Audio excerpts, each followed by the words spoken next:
Amen. Good morning, everybody. Kumusta? Mabuti. Amen. Now we are in ceasefire, so we should be good. Amen. Amen. So, I would like you all to stand. Settled. Ano tayo ngayon? And if you have your Bibles with you, can you have it? Or before that, I always, ano, no? I would like to welcome you to RGGCC, Redeeming Grace Gate Community Church, here in Doha, Qatar. Amen. Even for our visitors, thank you for joining us today. Uh, Let us join together in reciting the vision of the church. Amen. You have it. Okay. Let's go.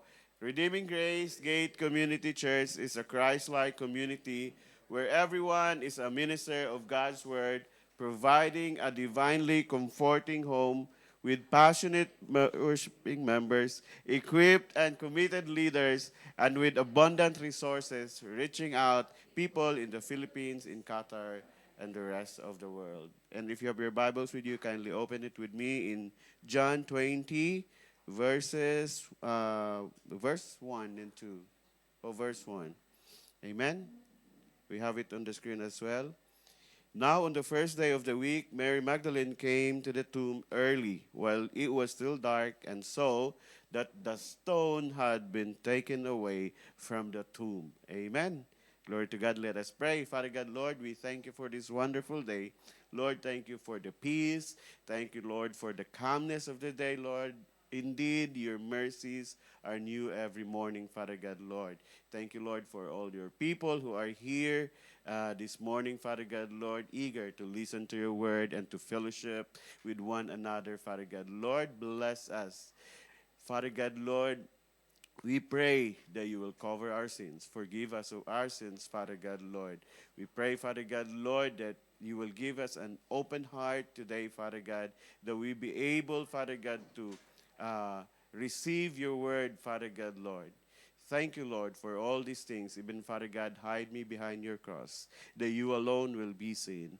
Use my mouth, Father God, uh, to deliver your word, Father God. You alone be glorified. You alone be magnified in this place. In Jesus' mighty name, amen. May you be seated. Good morning once again. My seats pa dito sa front. I think the front seats are the best seats in the house. Amen. So, welcome everybody. Good morning once again. Just last Sunday, right? Last Sunday, anong sineselebrate natin? Anong sinelebrate last Sunday? Amen. The Lord has risen. Amen.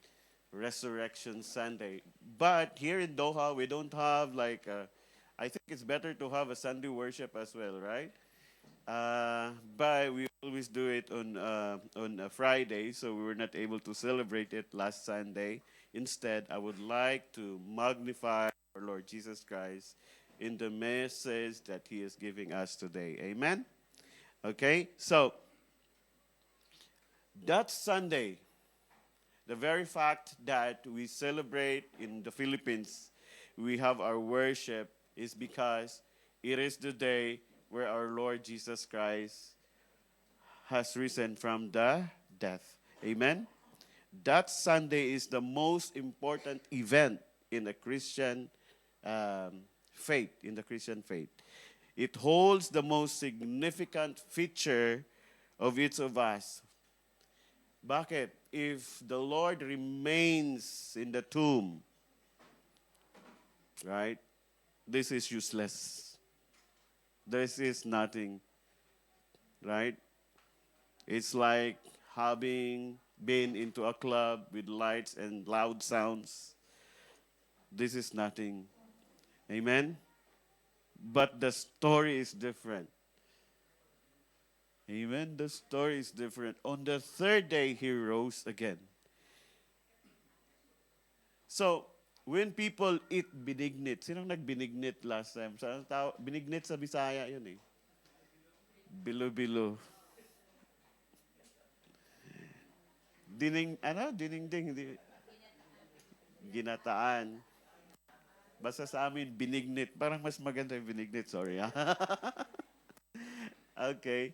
So, while people eat benignate during this time, the significance of the single event far outweighs the needs of everybody. Amen? It is greater than anything any person could ever think. Because he lives, the song I can face tomorrow. Or because he lives, I will live. Amen? Kung nandoon lang siya sa death, I would be, when I die, would remain in the grave. Amen? So this is the most foundational doctrine sa Christian faith, right? And because of that, a lot of people would try to discredit the resurrection. Amen? A lot of people who are living in sin, they love their sin so much that they don't want this. Okay? I don't like that. They don't want a risen Christ. So they come up with different types or kinds, with all kinds of explanation to discredit the resurrection. The first one that we are going to discuss is the swan theory. It was invented in the 18th century. Ang sinabi sa swan theory is that Jesus did not die on the cross. Okay? Hindi siya namatay sa cross. He went into a semi-coma. Di ba merong, I had a friend kasama sa trabaho, na-coma siya, na heart attack. He was in a coma for like a week. Right? Like a week. So that's a proper coma. In this case, semi-coma kasi 3 days lang eh. Then, he was taken down from the cross. He was buried while he was still alive. Kasi nga, nakakoma siya eh. No? Maybe during that time, people would know if a person is dead already or not. But then, because they want to really push this theory, they would say, oh, okay, dinala siya sa tomb and he was buried there. Not alive, but because of that coma, he was really alive. And in the tomb, laying in the tomb, yung spices, yung lamig doon sa tomb, even yung cloth that was used to wrap him, it revived him. On the third day, it revived him. So on the third day, he woke up. Upon waking up, he rolled the stone. Now, how can you roll a stone outside of the tomb? Inside of the tomb, right? Because when they locked it or when they covered it, the people who were, it was just outside rolling it. It must be push, right? So push dapat yun, no? So he woke up, rolled the stones away, defeated the Romans. Imagine siya, after coma, ganun siya ka-powerful.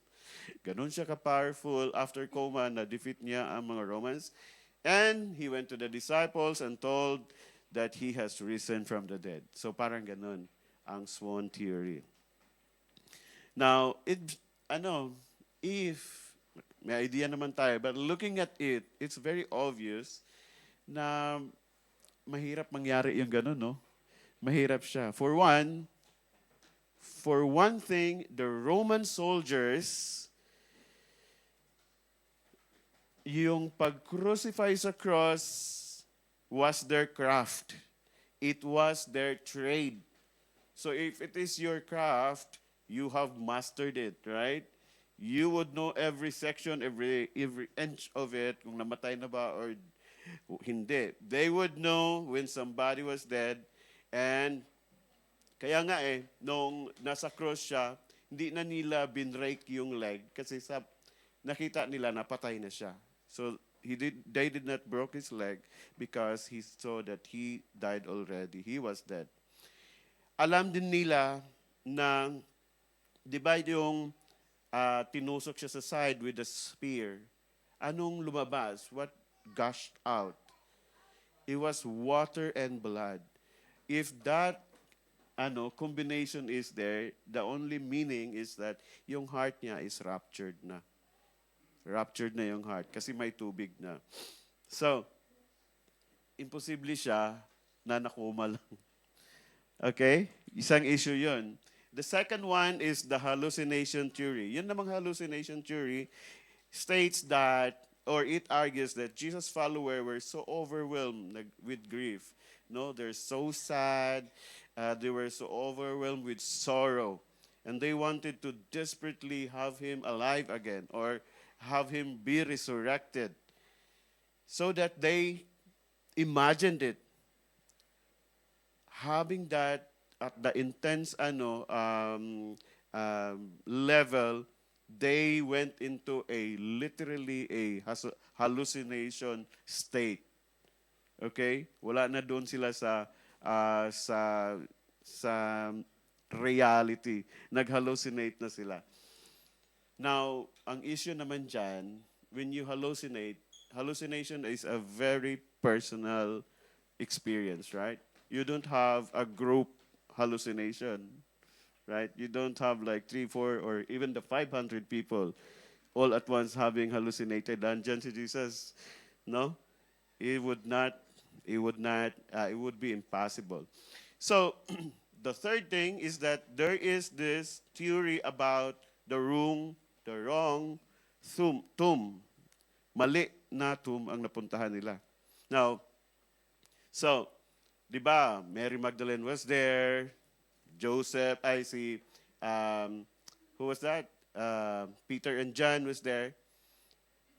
They know that on Friday, when they buried the Lord Jesus Christ, nandun si Nicodemus, nandun si sino pa? Si Joseph of yung nag-carry ng cross. Di ba? Dinala nila doon, nilagyan ng spice. They would know which tomb was it. Amen? They would know. And even the Sanhedrin would have known kung saan siya. Amen? The Sanhedrin, the Roman guards, kasi nga nagpadala sila ng Roman guards, pinalagyan ng seal. Yung mga Sanhedrin ang nagpadala ng mga Roman guards para maano talaga siya. Have you watched the movie The Chosen? That the guy said in there, I could not find that in, I mean, sabi niya, yung it would, di ba, they were having a Messiah in front of them in the person of the Lord Jesus Christ. That's a miracle for them. Now, having him risen up again would be a very detrimental miracle for them sa mga Sanhedrin kasi nga it would be a greater miracle than those miracles na gina-perform ni Jesus Christ. Right? So the Sanhedrin sent guards, Roman guards actually, to guard the tomb. So that's the issue for this theory.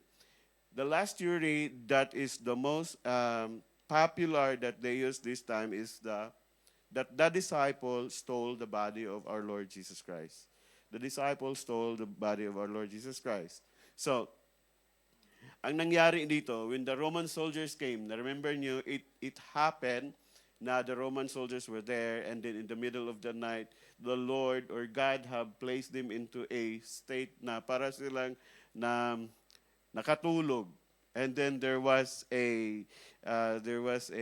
is that? An earthquake, and there was the angel, right? Sa Matthew 28, the earthquake came, sabi ng mga soldier, we were asleep, and we don't know how to explain it.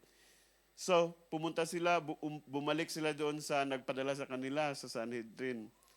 Dinescribe nila, there was an earthquake. Hindi namin alam kung ano ito. And the Sanhedrin, and they answered, sabi ng Sanhedrin, sa Matthew 28:13-14, tell people, his disciples came by night, okay, and stole him away while we were asleep.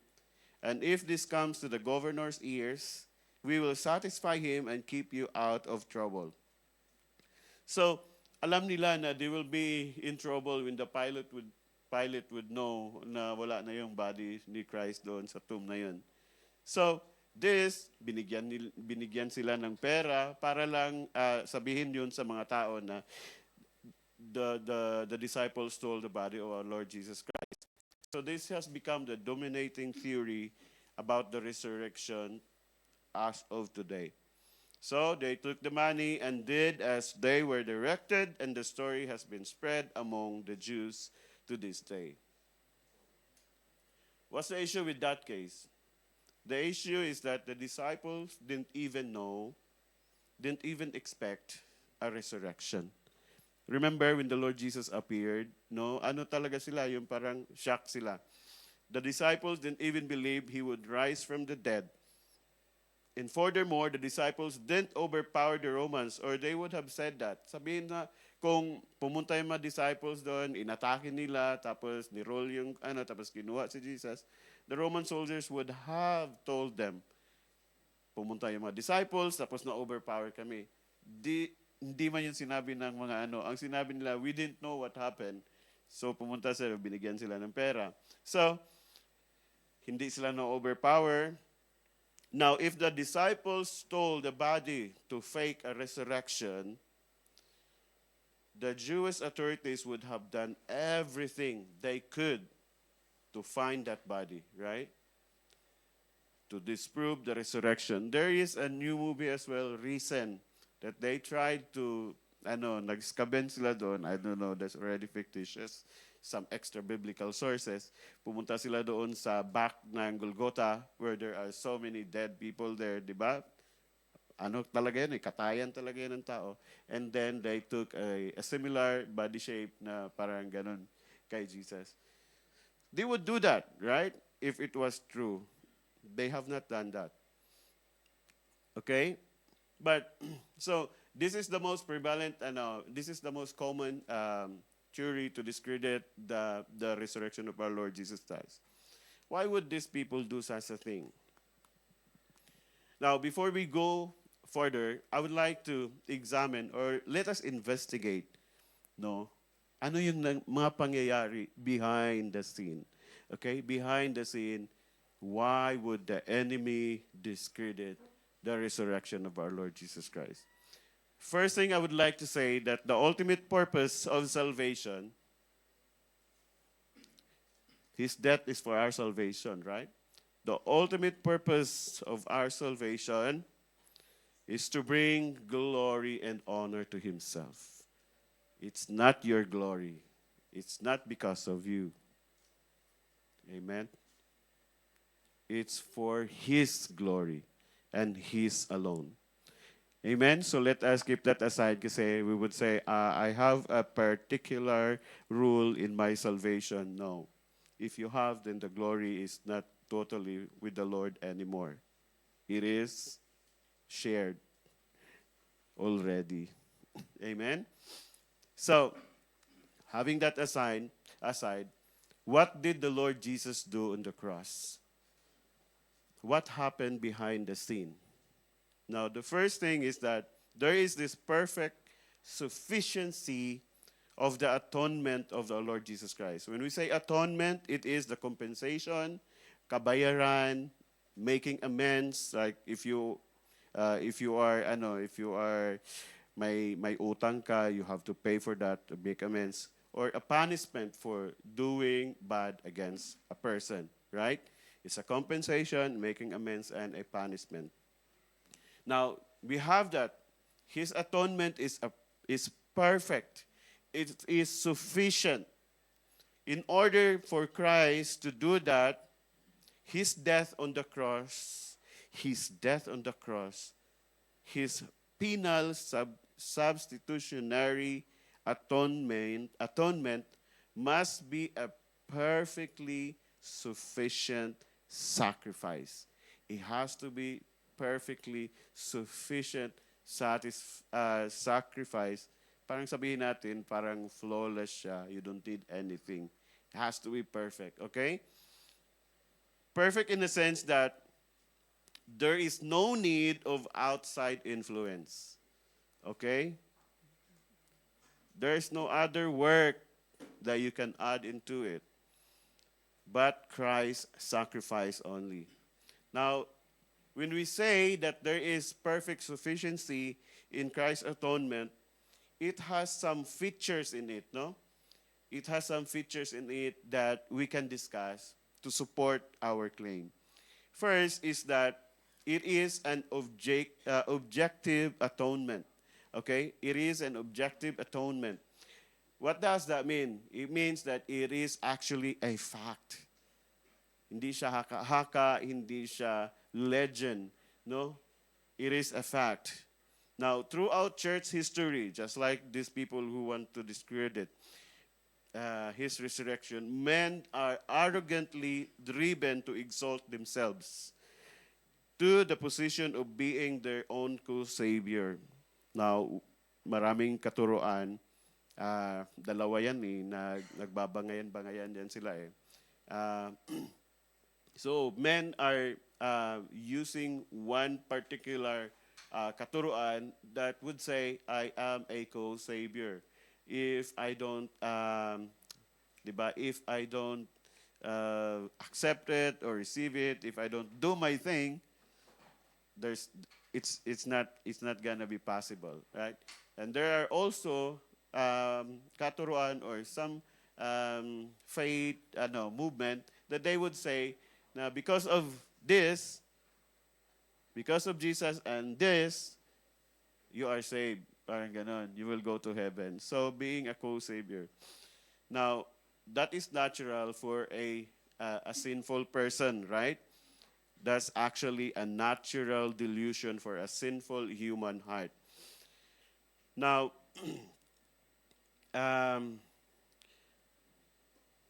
according to that, they would say that there is something that man could add doon sa work ni Christ on his or yung mga religious performance natin, right? Like, I have to do this so that I'll be saved. Right? I have to do this. The Lord, God has already did his part. Then I have to do this to be saved. Right? I have to do this so my good works will be multiplied. Right? I have to reject bad works to secure my salvation. However, ang sabi ni Lord Jesus, He fully possesses the very nature of God. Sabi niya doon sa Isaiah 43:11, then I go into a venture of, sabi niyan, soteriology. Now, Isaiah 43:11, I say, I am the Lord, and beside me there is no Savior. So, siya lang. Wala nang iba. Isaiah 42:8, I am the Lord, that is my name, my glory I gave to no other, nor my praise to carved idols. Referring to idols, and also referring to glory. It is His alone. Isaiah 48:11, sabi doon, for my own sake, dalawang beses niya sinabi yun, I do it. For how should my name be profaned? My glory I will not give to another. So, also, there is a verse in the Bible that he is jealous in Exodus 34:14, right? For you shall worship no other God, for the Lord whose name is jealous is a jealous God. So, dapat sa kanya lang. Now, when we say that it is objective, it means that the atonement that he affected is objective. It is a work accomplished. A work accomplished independent of and apart from those who will eventually partake of his benefits. I think you get the point, right? I'm pushing it so hard, but I think you get the point. Pushing it more further, there is no cooperating work or response to grace adds to or energizes a person in the ground of his salvation, right? When the Lord Jesus Christ said, it is finished, hindi man niya sinabing, it has begun. Right? When the Lord Jesus died on the cross, He said, it is finished. Tapos na yan. Whoever is elect, even yung response ng elect is a gift of the Holy Spirit, right? Is the work of the Holy Spirit. It is a gift, a product of Christ's atonement on the cross. In the side of God the Father said in Romans 9:16, so then, it depends not on human will or exertion, but on God who has mercy. In the case of the Holy Spirit, it says in John 3:8, the wind blows where it wishes, and you hear its sound, but you do not know where it comes from or where it goes. So it is with everyone who is born of the Spirit. Parang makarelate tayo niya, no? Nung una pa lang nag-start itong kaguluhan, taranta talaga tayo kasi hindi natin alam papunta, asan ba, mahuhulog yung mga ganyan. parang, parang ganyan ang mga pangyayari relatable sa atin. So, when you are born of the Spirit, you don't know, right? Sabi dito, the wind blows where it wishes and you hear its sound, but you do not know where it comes from or where it goes. Salvation is solely of the Lord. Amen? And therefore, it has been perfectly accomplished by Him 2,000 years ago. Secondly, the sufficiency of the atonement is established by its finality. What was the first one? Objective. Second one is finality. When we say finality, it is single, finished, unrepeatable work. Di na pwedeng i-repeat. Now, in the big church, they have done this. In every communion, they would say, this is the real body of Jesus Christ. No, it is not. Once and for all lang. Now, I have all of these verses here to support that claim sa Hebrews 7:26 to 28. Sabi doon, let us just shorten it. Since He did this once for all when He offered up Himself. Okay? He appoints a son who has been made perfect forever. So, once for all, wala nang repeat. Sa Hebrews 9:11 and 12, sabi doon, Hebrews 9:11 and 12, He entered once for all into the holy place, thus securing an eternal redemption. Hindi kagaya ng mga priests that they have to do it repeatedly. They have to do first, purify themselves. Then after that, they will bring the offering. Right? But the Lord Jesus Christ is higher than that. He went once and for all. And that is sufficient already. So Hebrews 9:25 to 28 says here,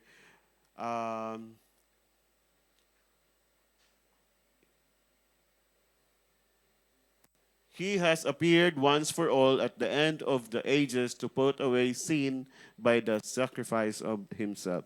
So, these are verses that's very clear. Sa Hebrews 10 to 14, Jesus Christ once for all. No, there's no repeat. Now, these passages explicitly deny that Christ was to offer Himself repeatedly. It's just once. He offered not the blood of the bulls and the goats that can never take away sins, but rather His own precious blood by which He secured an eternal redemption.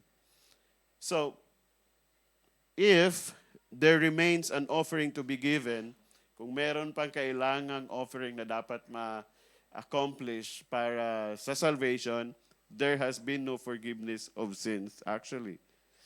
But since there is no more offering left, there is forgiveness of sins.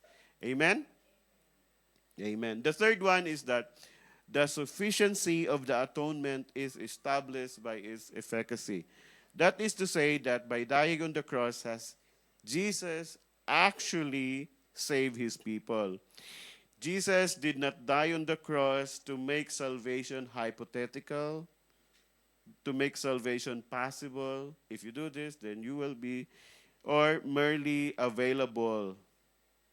Merely available. Nandyan lang siya, available lang siya. If you grab it, you don't. If you grab it, okay. If you don't, then you will not be saved. Parang ganun. No. The Lord Jesus Christ has predestined His people to have into that, to enter into that salvation. it's very obvious or makita natin sa Bible in Matthew 1 to 1:21 it says, "You will bear a son, and you shall call his name Jesus, for he will save his people from their sins." So he was born just to save these people from their sins. So he came not to make men redeemable, but to actually redeem them. Amen? Hindi siya, baka naman, or beke naman, mga ganong mga term. No? John 19:30, sabi nila doon, as I mentioned earlier, when Jesus had received the sour wine, he said, "It is finished." And he bowed his head and gave up his spirit. Remember this verse, no? Pag sinabi niyang, "It is finished," wala na. Tapos na eh. Kompleto na eh. And the fact is that when he uttered those words, he gave up his life. No, he gave up his life. It's sabi nga niya, I laid down my life, right? When we saw yung death ni Zion, as in, ganun talaga siya. As in, but the Lord Jesus Christ, if you see a person on his deathbed, no, ang makita mo is that, so they are gasping for their breath na, di ba? Hindi na yun babalik. But the Lord Jesus Christ, ganon si Jesus Christ, bowed down his head. Ganon ang ginawa and gave up his spirit. Thus, he accomplished the work he came to do. Amen? Redemption had been accomplished. Our highest priest had actually made purification for sins, and his work completed, and he sat down at the right hand of the majesty on high. Amen? It is an actual sacrifice. It is an actual redemption. The Lord Jesus Christ purchased the redemption of his people. The Lord Jesus Christ purchased our redemption by the ransom price of his own blood, not the blood of the animals. These are the reasons why yung mga disciple ni Christ were so bold in sharing the gospel, that they are willing to sacrifice their own lives just to share the gospel. Amen? Now, we were talking about those people who wanted to discredit the resurrection. What if we will flip the story on them? Amen? What if we will flip the story on the people who want to discredit the resurrection, and instead look on the proof of the resurrection? Look on the proof of the resurrection. First, there's the empty tomb. Okay, this is our verse. Mary Magdalene in the resurrection day. Now on the first day of the week, Mary Magdalene came to the tomb while it was still dark and saw that the stone had been taken away from the tomb. Maybe ginawa ni Mary is that, gumanon siya, di ba? Parang tingin siya, kasi dusky pa, dark pa talaga. And the sun began to move a little higher, and it became clear to her na, ay, wala na talaga. The stone had been taken away from the tomb. Na move na. Now on Matthew, makita mo doon na in here it did not mention, right? Sa verse 2, sabi, so she ran and wept and went to Simon Peter and the other disciple, the one whom Jesus loved. So pag sinabing the disciple, the one whom Jesus loved, who was it? John the Beloved. So it was Peter and John who ran after they heard what Mary Magdalene said, and said to them, they have taken the Lord out of the tomb, and we do not know where they have laid him. Sabi ni Mary Magdalene, kinuha nila si Lord out of the tomb. Ito yung witness ni Mary Magdalene. The tomb is empty. There we have the first evidence of the resurrection, the empty tomb. The stone wasn't rolled away because of Jesus to go out, right? The stone was for the purpose of those people to go inside and see if Jesus is still there. Because Jesus, after the resurrection, He can walk through walls. Remember yung nag-appear siya doon sa disciples? Hindi siya dumaan sa door. Bigla na siyang ganyan. No? It was for the people to see the Lord Jesus if He is still there. So, that's the first one. The second one, Peter and John, tumakbo sila. So, Peter went out sa verse 3 and to 10. Peter went out with the other disciple and they were going toward the tomb. Both of them were running. Grabe, itong morning na to, puno ng takbuhan to. No la, takbo sila towards the tomb. Both of them were running together, but the other disciples outran Peter. May mas mabilis pa kay Peter tumakbo. Grabe yung scenario na yun, si John the Beloved, right? And reached the tomb first, and stooping to look in, he saw the linen cloths lying there, but he did not go in. Sumilip lang si Peter. Then si John. Then Simon Peter came following him and went into the tomb. He saw the linen cloths lying there, and the face cloth which had been on Jesus' head, not lying with the linen cloth, but folded up in a place by itself. Now we have some exhortation about folded na cloth, right? That means He will come back. If you go to a 5-star or a fine dining restaurant, if you would like to go to the toilet, you plan to come back, you fold your that cloth or that linen. That means to say, pag punta ng waiter doon, oh, he is coming back. I will not touch it. But if you come back, you don't tend to come back, you just leave it there. That means that the Lord Jesus Christ is coming. Then the other disciple who had reached the tomb first also went in, and he saw and believed. For as yet they did not understand the scripture that He must rise from the dead. Then the disciples went back to their home. Now, let us look at these people, They don't know what happened on that Saturday, right?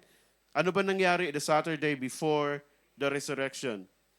Remember nyo, the Sanhedrin, nagkaroon sila ng discussion doon that we need to really guard this tomb. Okay? So we need to, pumunta sila kay Pilate, they were asking for the Roman soldiers to really guard the tomb. And actually put a seal on the tomb, right? Kasi kung may magluko doon, malaman na, na-broken yung seal. So, hindi nila alam yon. They don't know it. Hindi din nila alam na during that night, Saturday night, or in between the Sunday na, there was those soldiers, nakatulog sila, and there was that earthquake, just what I was describing earlier. Hindi nila alam yun. Ang mga soldiers then, they did not know what happened during that time. That's why pumunta sila doon sa Sanhedrin, they report, and then they were given an instruction that you need to tell this to the people. Okay, there's the money, just lie about it, right? So there's that empty tomb. The women testify to the empty tomb. The soldiers testify to the empty tomb. Sabi nila, hindi namin alam, wala na pala doon. Sino ba kumawa? Si Peter and John testify to an empty tomb. Yung grave clothes testify to an empty tomb. The Sanhedrin themselves testify to the empty tomb. Why? They would go as far as giving bribe to the soldier to tell a lie to the people. They know that the tomb was empty, right? Nobody denied that the tomb was empty. Amen? Secondly, the testimony of heavenly angels. So verse 11, still John 20. But Mary stood weeping outside the tomb, and as she wept, she stooped to look into the tomb, and she saw two angels in white sitting where the body of Jesus had lain, one at the head and one at the feet. There's two angels magkabilaan, sa paanan at saka sa uluhan. Right? They said to the woman, "Woman, why are you weeping?" She said to them, "They have taken away." So that was already the angel talking to Mary Magdalene.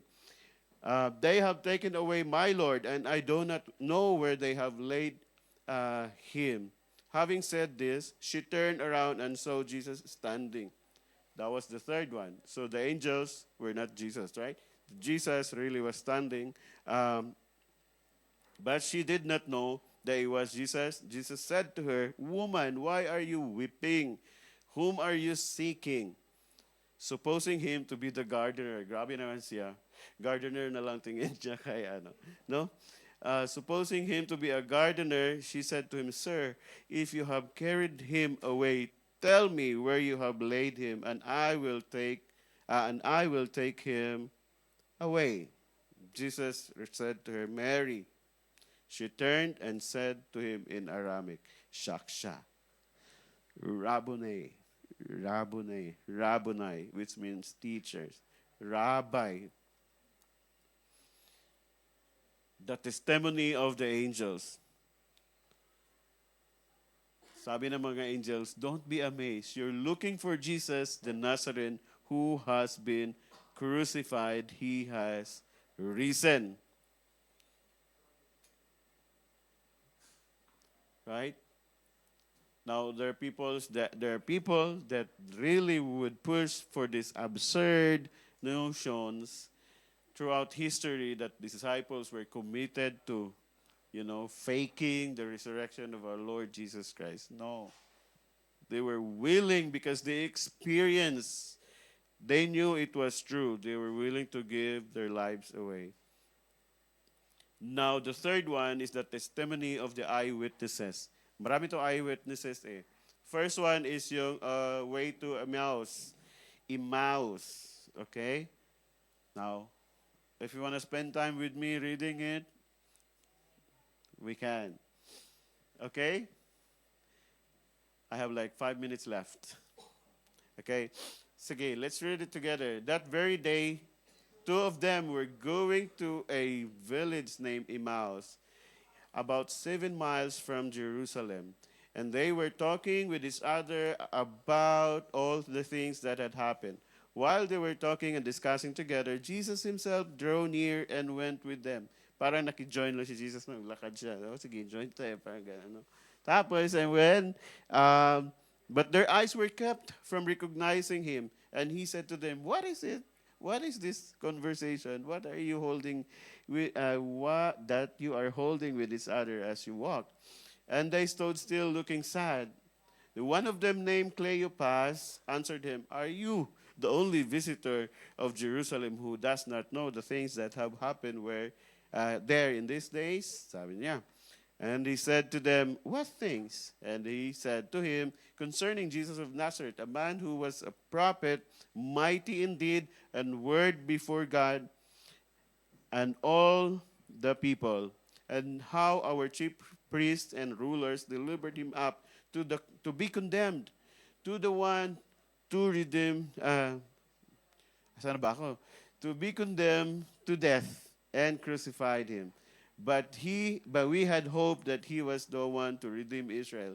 Yes, and besides all this, it is now the third day since these things happened." So pangatlong araw na wala pa rin.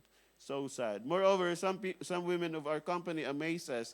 They were at the tomb early in the morning, and when they did not find his body, they came back saying that they had even seen a vision of angels. Di pa rin sila naniwala, no?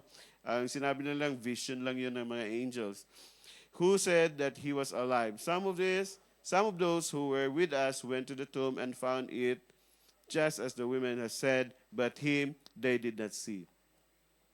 Anong sagot ni Jesus? And he said to them, "Foolish ones, and slow of heart to believe all that the prophets have spoken. Was it not necessary that the Christ should suffer these things and enter into his glory? And beginning with Moses and all the prophets, he interpreted to them all the scriptures. So, to cut the story short, there was that conversation. Even they went into dinner, they invited him into their house to spend the night there. Then we go uh, to verse 32, and they said to his, so 31, and their eyes, oh no, 30 na lang. When he was at table with them, he took the bread and blessed, just like the Last Supper, right? And blessed and broke it and gave it to them. During that time, and their eyes were opened, and they recognized him, and he vanished from their sight. Just the time they recognized him, he vanished. That's one thing. You want to have another story? A true story. Jesus appeared to his disciples. As they were talking about this thing, Jesus himself stood among them and said to them, "Peace to you." Ito yung sinabi ko ganyan, gumanon lang siya. But they were startled and frightened and thought they saw a spirit. And he said to them, "Why are you troubled? And why do doubts arise in your hearts? See my hands and my feet, that it is I myself. Touch me and see. For a spirit does not have flesh, bones, as you see that I have."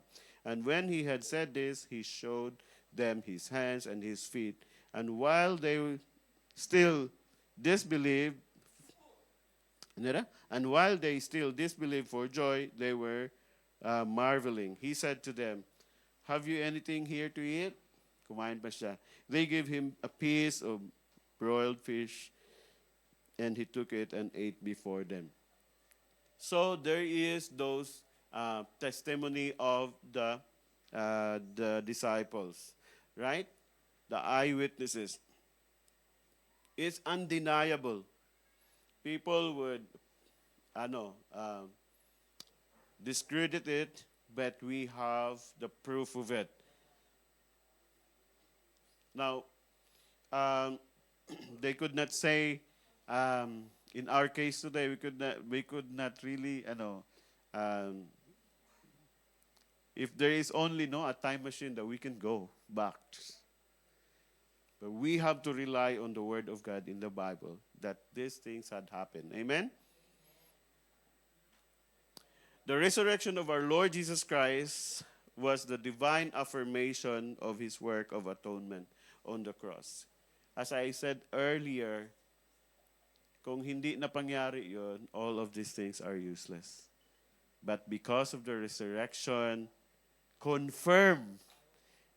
because of the resurrection, it confirms our salvation. Amen? Now, for us, it would be impossible not to believe the resurrection, right? So Romans 1:4, God declared Jesus as the Son of God with power by the resurrection of the dead. Sabi, and was declared to be the Son of God in power according to the Spirit of holiness by his resurrection from the dead, Jesus Christ our Lord. Ang kaakibat noon, when you look at Romans 10:9-10, is that if you confess him as Lord and believe in your heart that God raised him from the dead, what? You will be saved. Amen? Ang sabi? God raised him up. That's the resurrection. From the dead, you will be saved if you believe that. With that, we have the confidence that when the Lord Jesus takes us, maybe we could say, because of this current situation that we have right now, we could say na malapit na siya bumalik. Even if hindi pa yon mangyari, there is this, that's eschatology, right? There is this personal eschatology where our body will die. we have that confidence that as the Lord Jesus Christ have been risen on the third day, we too will rise in him. Amen? So, the Lord is risen.